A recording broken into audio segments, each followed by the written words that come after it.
When people think of German tanks in World War II, names like the Tiger and Panther often steal the spotlight. But behind the scenes, doing the heavy lifting from day one to the final days of the war, was the Panzer IV, the real workhorse of German armor. This tank was everywhere, from the scorching deserts of North Africa to the icy hell of the Soviet Union. If there was a German fight, the Panzer IV was in it. Crews who served in them either became hardened veterans or didn't make it out at all. Many had horror stories that stayed with them forever. So, where does this legendary tank's story begin? In January 1934, while still bound by the Treaty of Versailles, Germany secretly began planning a new tank. They didn't want the world to catch on, so they called it a medium tractor. Not very subtle. At the time, Germany's plan for war, the famous Blitzkrieg, called for different tanks to do different jobs. The tiny Panzer I and II would take on infantry. The Panzer III was meant to fight other tanks with a small 37mm gun. And the Panzer IV, it would follow the others and blast bunkers, machine gun nests, and enemy troops with a short-barreled 75mm gun. The first Panzer IV were basic. Model A had only 15mm of armor up front, leaf spring suspension, and looked clunky. Just 35 were built before improvements started rolling in. Stronger engines, better armor, and clearer optics quickly became standard. By the time Germany invaded Poland in September 1939, only about 200 Panzer IVs were ready, out of 2,700 tanks. That's not a lot. Most divisions had just 20 or 30 of them. Still, they played a big role in shocking the world with Germany's fast-moving invasion tactics. You might wonder, how did those crews stay awake and alert for days during these early Blitzkrieg campaigns? The answer? Pervitin, a form of meth. Yes, German tank crews, especially drivers, were high on military-grade stimulants. Of course, meth didn't win the war, coordination did.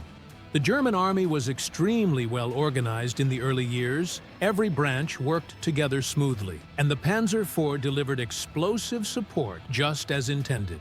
But there was one big problem: armor. The early Panzer IVs couldn't take much punishment.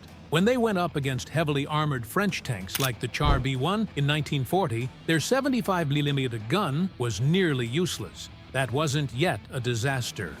That changed in 1941 when Germany invaded the Soviet Union. Suddenly, Panzer IV crews were facing the T-34 and KV-1, tough, heavily armored tanks with powerful guns. The German high command panicked. Their tank guns couldn't hurt these new Soviet machines, while Soviet guns were tearing through German armor. Hitler, in one of his rare smart decisions, ordered a fix. The Panzer III, meant to fight tanks, couldn't mount a bigger gun because its turret was too small. But the Panzer IV had room, so they gave it a new high-velocity 75mm cannon similar to the feared Pak-40 anti-tank gun. The new F2 model could pierce enemy armor from over 1,800 meters away. The Panzer IV, once a support tank, had now become a proper tank killer. But that wasn't an easy change for the crews. These men had been trained to support infantry, not duel other tanks. Now they were expected to go toe-to-toe with some of the best tanks in the world.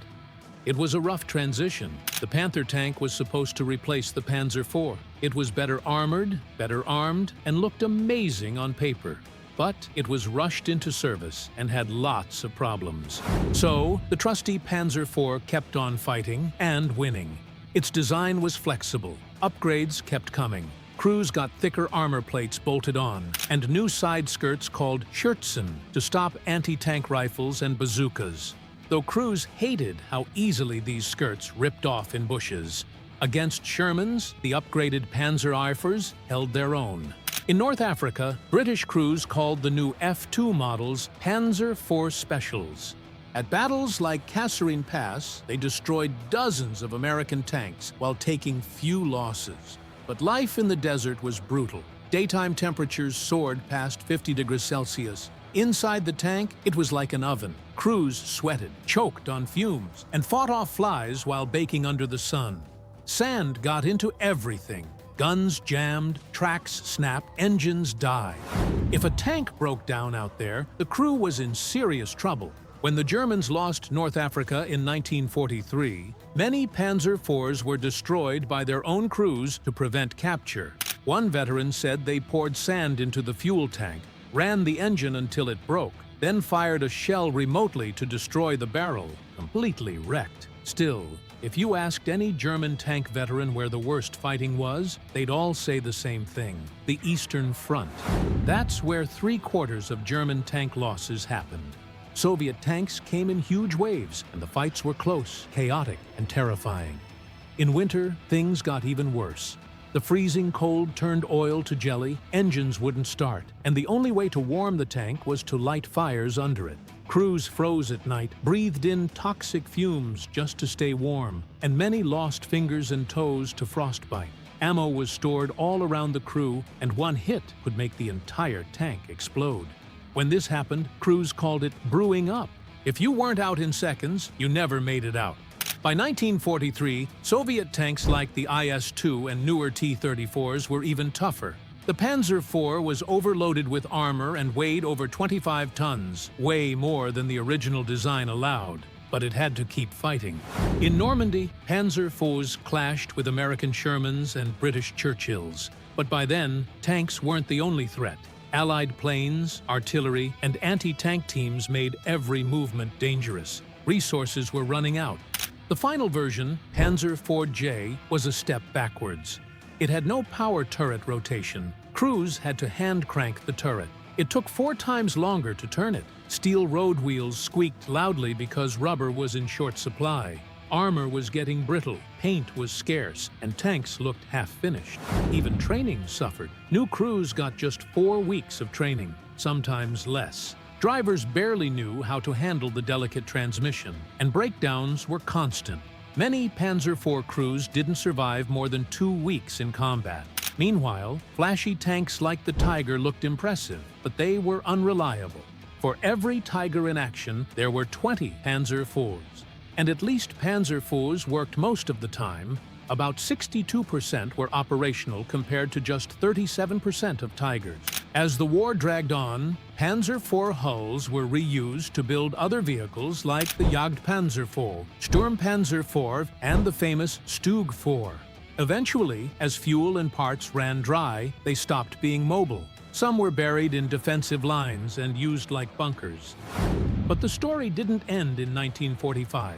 Germany gave hundreds of Panzer IVs to its allies during the war, and some of those tanks lived on. Syria used them in the Six-Day War against Israel in 1967, more than 30 years after the Panzer IV was first designed. Today, only 29 Panzer IVs still exist in museums. If you ever see one, remember, it wasn't just a machine. It was a rolling steel home for 5 young men who faced the worst battles of the 20th century, lived, fought, and often died inside its cramped metal belly.